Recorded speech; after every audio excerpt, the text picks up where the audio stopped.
first question I have to ask is fairly obvious, and that is, what made you choose the santoor as an instrument of your choice? I have answered this question I don't know how many times, but let me answer once again. This was my father's idea.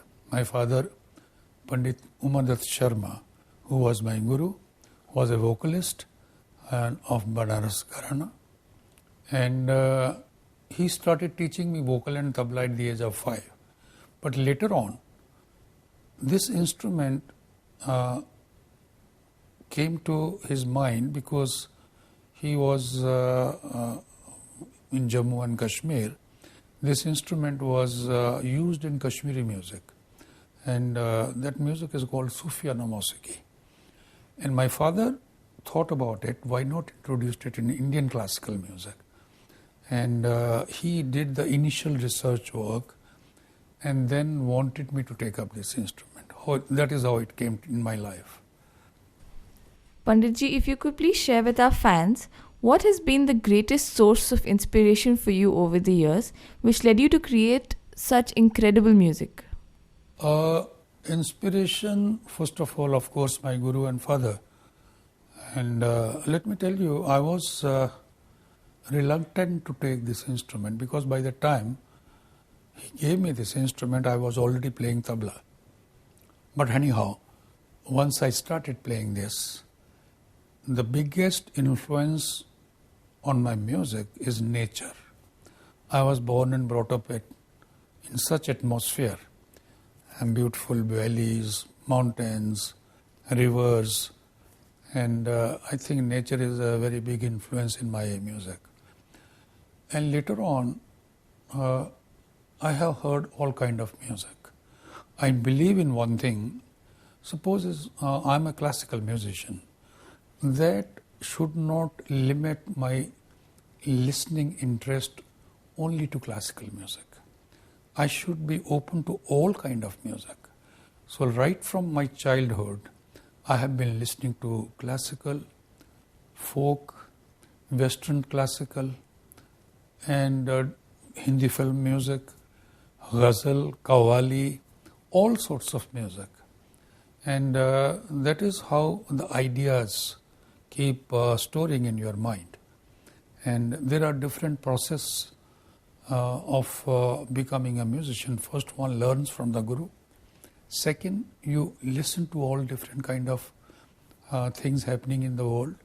And then, if you have got the ability, you put your own thoughts into it.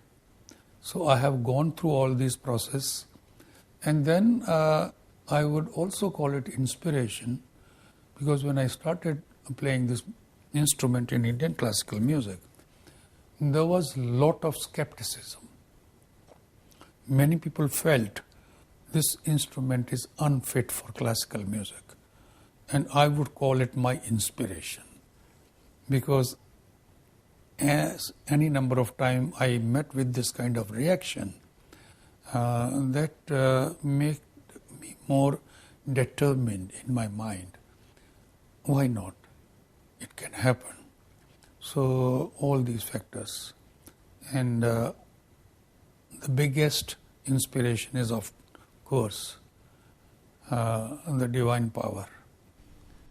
Panditji, if you could share with us some details about the phase in your life when you were going through a challenging period in your career and just trying to establish yourself. I think in whichever field you are, first of all, you should know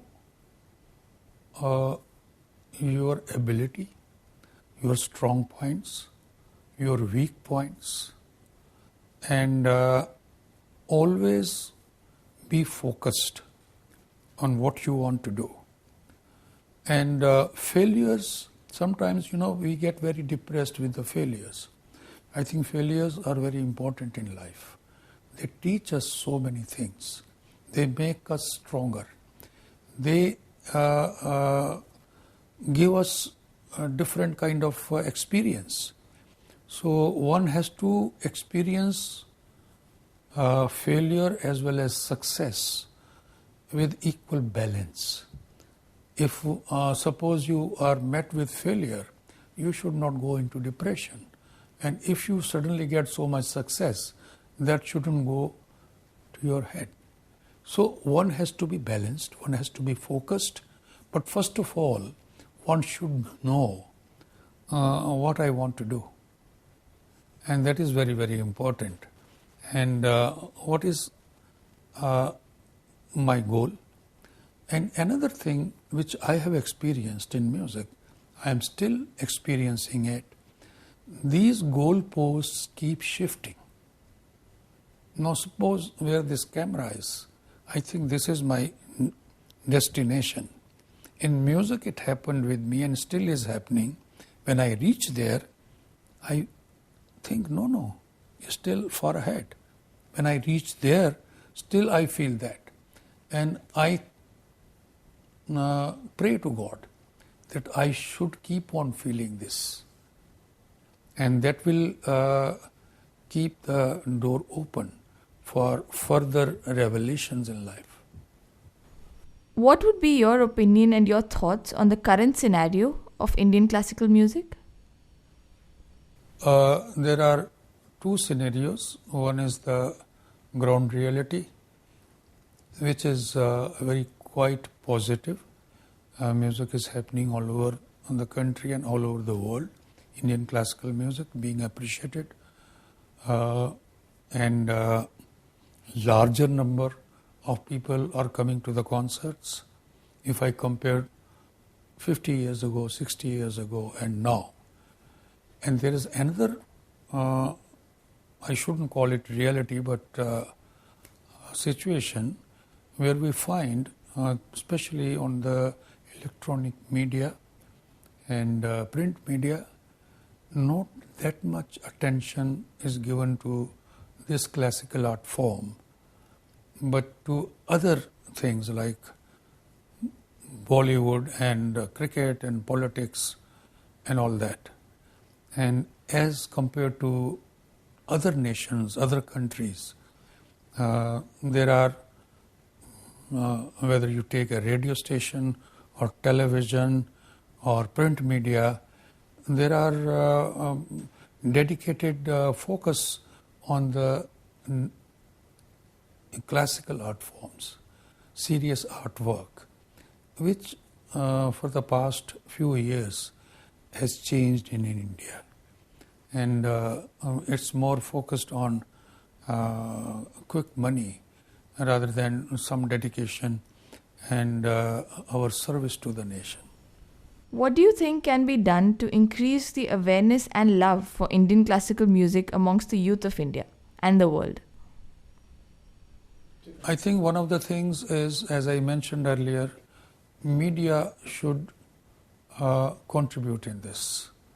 As I said, in the other nations, there are dedicated channels, radios, which are sponsored by corporate houses. Art forms need sponsorship. This is not a commercial art. So big companies and corporate houses, they are funding and the governments in different countries. For example, in France, they have different kind of music. I have played in France number of times for the past 40 years. Now, they are French. Why should they listen to Indian classical music? And why should the government do funding for these kind of art forms? But they do it because they know the importance of art and culture. And now, in this connection, I would like to mention this evening's concert, which Tata Capital got this idea to have this kind of Baithak or Mahfil style of music session, where after the music I interacted with the CEOs and all people who were there. And this will make them aware about our art form. And if our electronic media also pays some attention to it, so we can get more involvement of people. And on our part as musicians, we are already doing it, and we have been training musicians from all over the country, rather I would say from different parts of the world. And finally, would you have any words of advice for our young and aspiring musicians? For musicians, uh, see, musicians are not made like a machine or motor car in a factory. There are certain requirements which are essential to become an extraordinary musician. One can have music as hobby, but to have that element, first of all, I think one should have natural gift. Without that, it cannot happen. Secondly, you need a guru. Third, on the part of the student, one needs commitment, total dedication, perseverance, patience, hard work, and balanced mind. And then always having that urge to learn something new.